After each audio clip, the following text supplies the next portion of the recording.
We begin in five, four, three, two, one.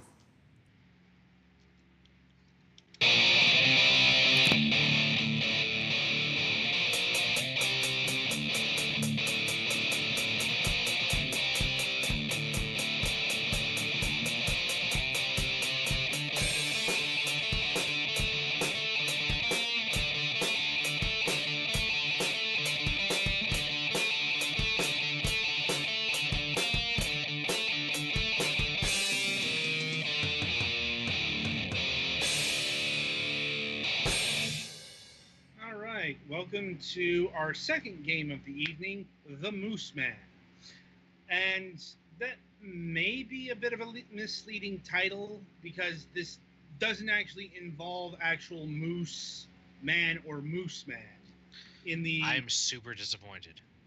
in the sense that an actual say like um, it's a more metaphorical thing than anything like to do with a actual hybrid of moose and man.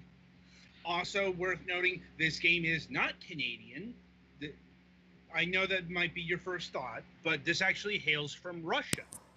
Um, and it's another one of these games that focuses on what would be, in an international sense, perhaps a obscure culture, or certainly a culture you don't get a lot of focus on. And I'm not talking about like Russian, like you know, the dominant It's Russian. one of the indigenous Right. plains peoples, I think I want to say. Yeah.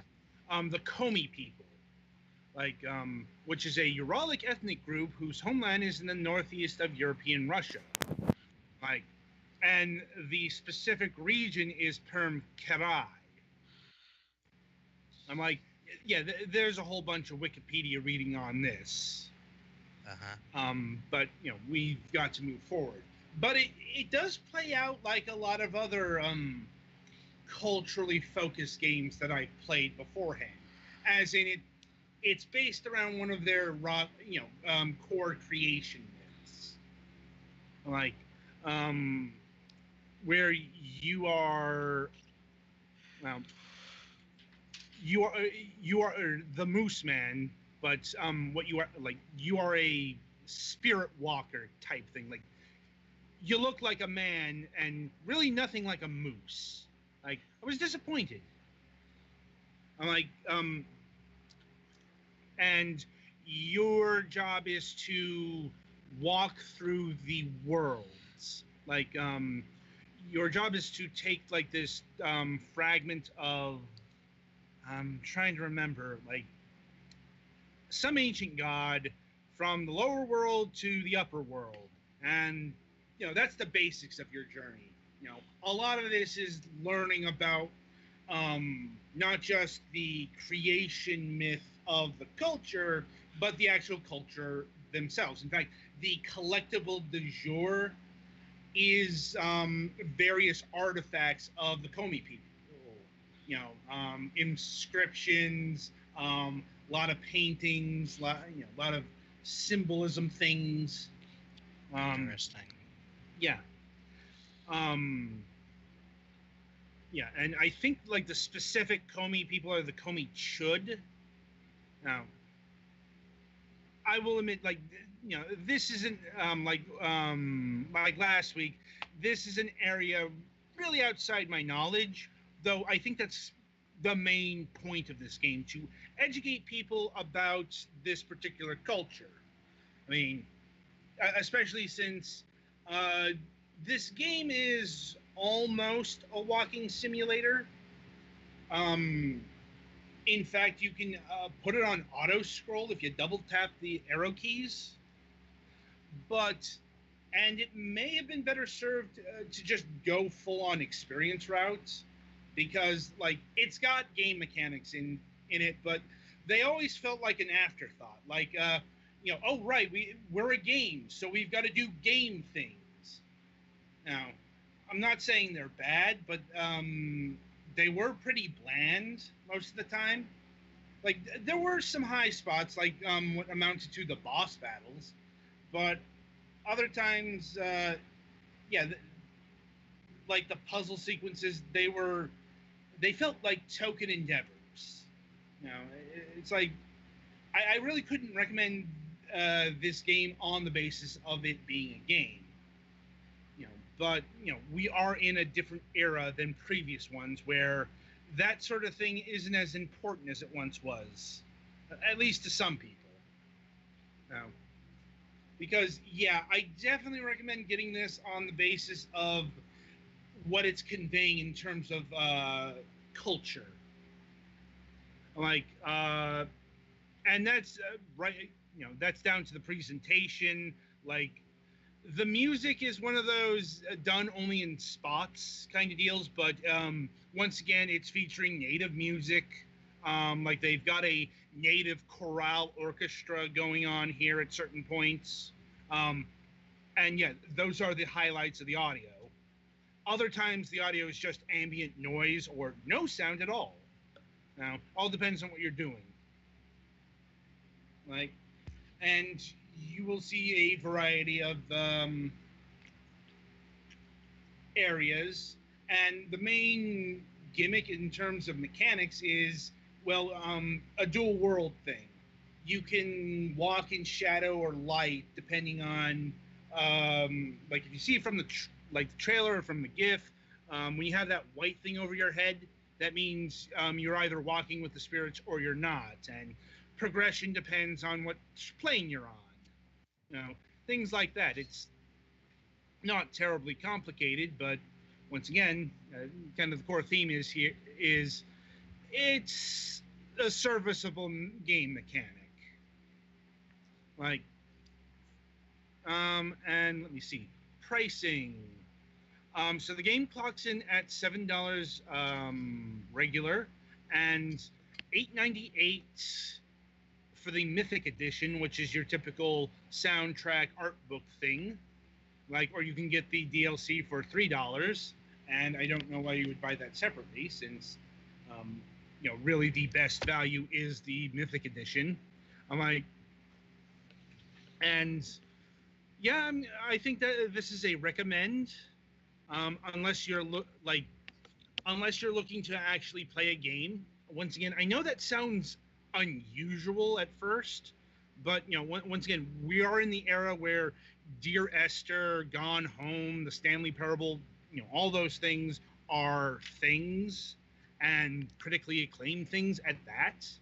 So this is smaller in scale and production, but it still adheres to generally the same idea.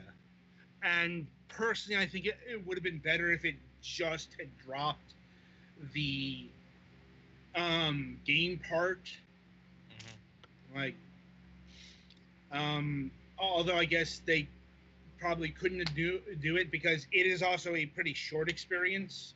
Yeah, Like, it feels like, I mean, some interesting puzzles might fit, but yeah, I'm like an adventure game is kind of, I think, one of the better ways to do a game that is like this without it just being straight up edutainment.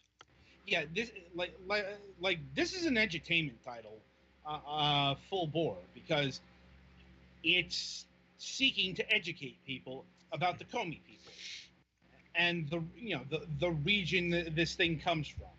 With perhaps slightly less than usual of the edutainments, only for babies. Yeah. Tone. Well, yeah, in fact, if there's an issue, it's like, some of the information, the educational information's hidden as a collectible, and you're probably not going to get every collectible your first go around. Like some of them are actually pretty well hidden, like, and yeah, that's the kind of thing that's the thing that they did to extend gameplay or gameplay time. Though how interested you will be in that, again, I suppose comes down to the person.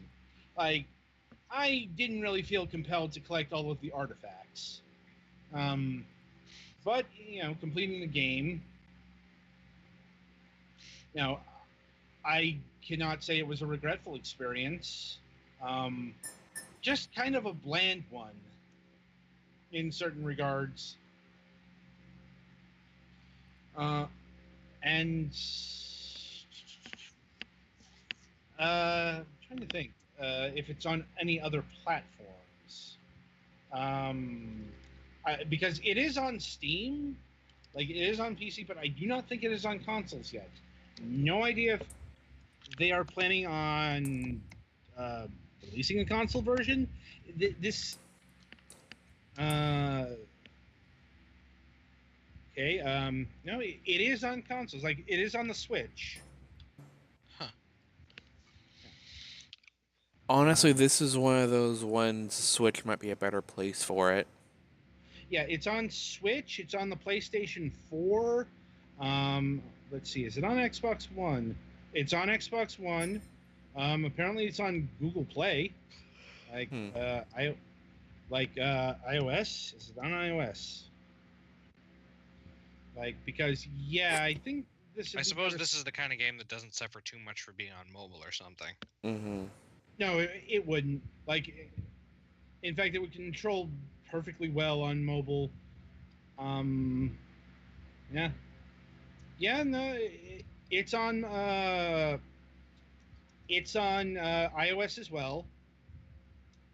So yeah, the Mooseman is on pretty much any platform you can imagine in the modern sense. I was about to say, when can I get it on my Ouya that I don't have? Who the fuck has an Ouya? People who are really salty. The D-pad because they knew it was going to be a joke and they got it to show off. Like, it's a rhetorical question. I know. They don't answer it. Like, anyway, yeah. So, I think the Mythic Edition is only on Steam because this is the kind of deal you would only see on the PC. Yeah, 'cause Like, it's real hard to get soundtracks on consoles. like, And even if you could, it's really hard to use your console as the thing you sit down and listen to music on. like I said, I think the soundtrack is worth it. It's a bit sparse, but the orchestral parts are rather worth listening to. Like, But in Golux, you laugh. Back in the day, 360 owners could transfer music to and from their Zune. That's true. I mean, Zune, but yeah.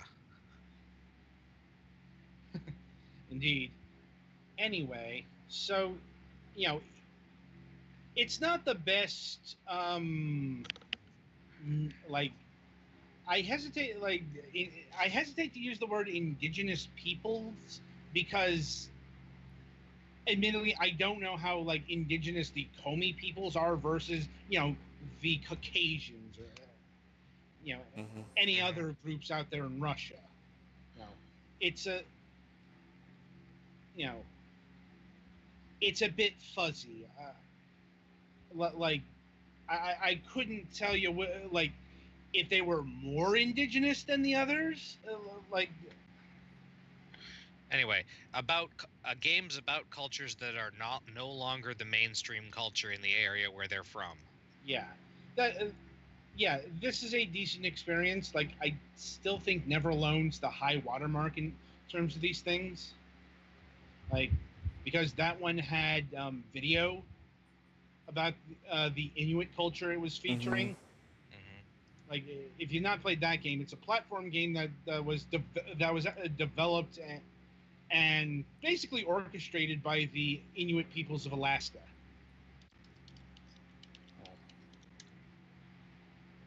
Anyway, yeah, decent game.